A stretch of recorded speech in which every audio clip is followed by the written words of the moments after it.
Late last night, while most Americans were asleep, someone in the Pentagon was making calls that could change everything in the Middle East. By dawn, the USS Abraham Lincoln, 3 football fields of nuclear-powered steel, was already moving into strike range of Iran. President Trump didn't hold back. He posted the threat publicly. The fleet is ready to act with speed and, if necessary, violence. But here's what no one is talking about. Iran didn't back down. They responded in 5 languages. Not just Farsi, Russian, Chinese, Arabic, English. Why would a regime facing collapse send a message that wide? And why is the U.S. now running the largest air exercises in the region since the Gulf War, while Trump keeps saying he wants a deal? Something doesn't add up, and what happens next could decide whether this regime survives the week. Before we go further, understand this. When a president threatens military action publicly, it's never just about the target country. It's about signaling to allies, adversaries, and Congress all at once.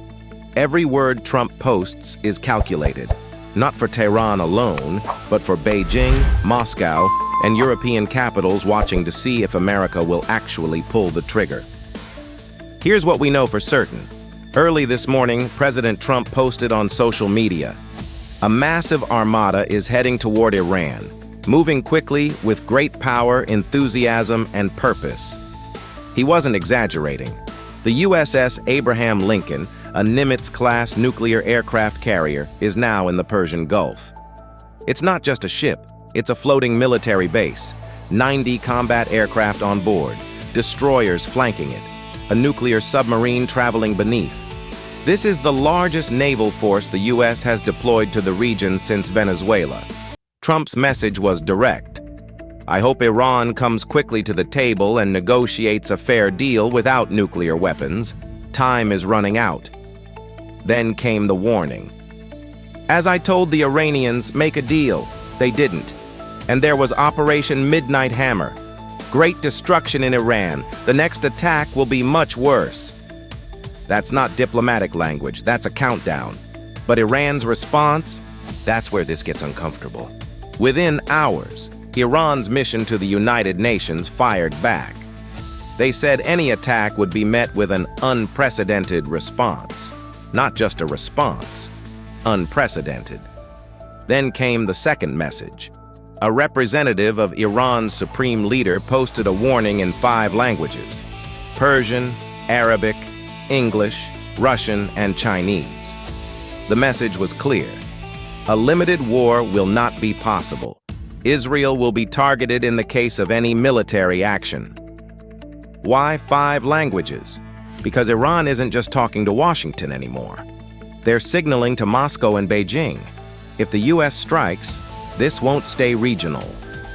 And that raises a question nobody in Washington wants to answer. What happens if Russia or China decide to get involved? But here's what changed in the last 24 hours. Iran just officially requested a complete airspace closure for January 31st. That's tomorrow. This isn't symbolic. Countries don't close their airspace unless they believe they're about to lose control of their own skies. The warning was issued under international civil aviation protocol. But the real message wasn't for airlines. It was for the United States. And at the same time, Iran started moving hardware. According to publicly available intelligence reports, Iran has positioned its most advanced air defense systems around the Strait of Hormuz and the Gulf of Oman. That includes the Bavar 373, Iran's version of the Russian S-300, plus actual Russian S-300 batteries already integrated into the local defense grid. They're not there for show. They're there to create an aerial denial bubble around the most strategic choke point on the planet. 20% of the world's oil passes through that corridor. Any instability there isn't regional, it's global, and Iran knows that. On the offensive side, Iran deployed short and medium-range ballistic missiles across multiple launch sites. That includes the Fateh 110, a solid-fuel ballistic missile with a warhead estimated between 400 and 500 kilograms and a range up to 700 kilometers. They also positioned missiles from the Qadr family, The Qatar 110 has an estimated range between 1,600 and 2,000 kilometers. That's enough to reach Israel. Then there's the Qatar 380, a two-stage missile with a warhead between 650 and 800 kilograms. Iran also activated coastal cruise missile batteries on Qeshm Island, Abu Musa, and along the continental coast. Among them, the Noor missile, with a range of 170 kilometers and an armor-piercing warhead designed to detonate after penetrating a ship's hull. And the Ghadir, Iran's most powerful naval cruise missile. Estimated range, up to 1,000 kilometers. Warhead weight, over 400 kilograms. Capable of inflicting severe damage even on large warships. Now let's talk about what's underwater. Iran positioned its submarines in Bandar Abbas and adjacent areas near the Strait of Hormuz. That includes the Fateh, a medium-sized attack submarine equipped with 6 533mm torpedo tubes.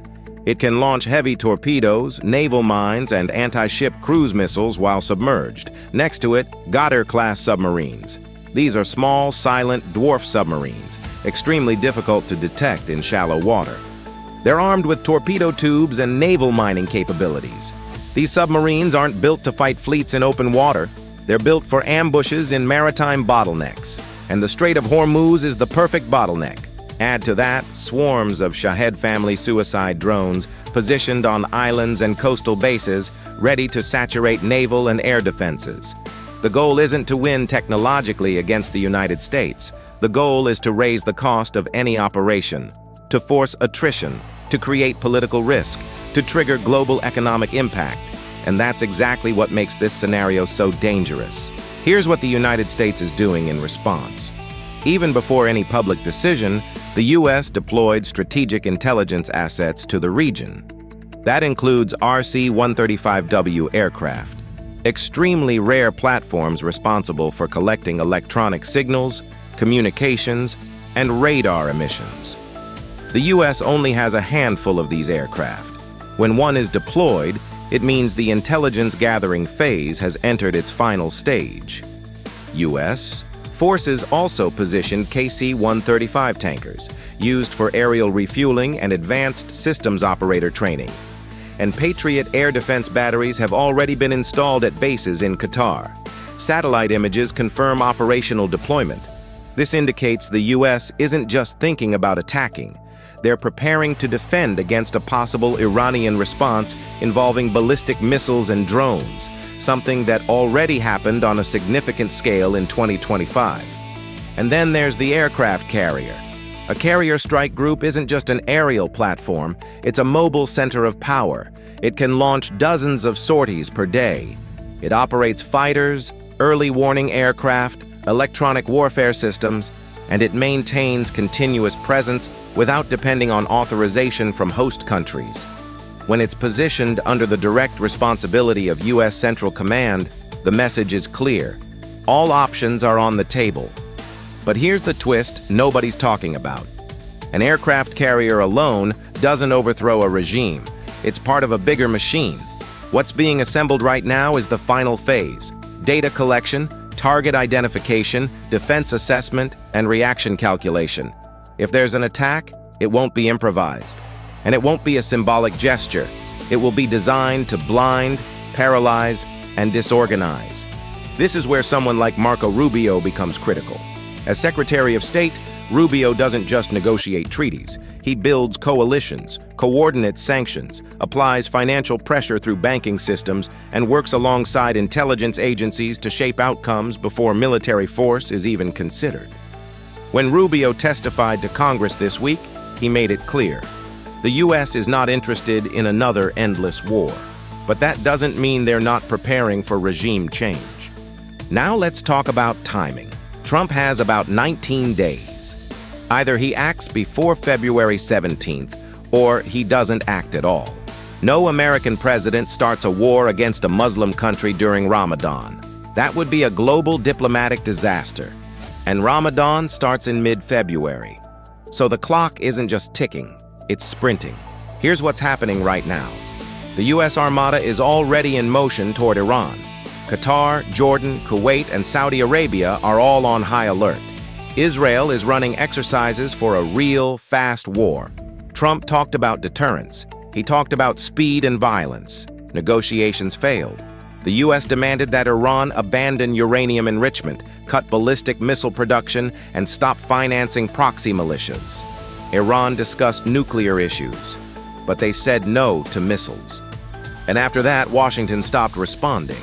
At the same time, U.S. intelligence detected that Iran is digging nuclear facilities even deeper underground, and Trump is reportedly studying three options: attack regime leaders, attack nuclear facilities, or attack Iranian state infrastructure.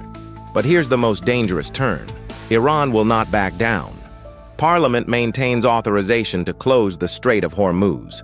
And if that happens, if Iran blocks 20% of the world's oil supply, analysts are talking about oil at $150, $200 per barrel. Some are talking about total economic collapse. The Iranian economy is already crumbling. The currency has lost almost all its value. Diplomats are fleeing. American and European citizens have been told to leave immediately. It all comes down to this: either Iran gives in now, which there's no indication will happen, or Trump acts before Ramadan. If he doesn't act, the crisis freezes until March.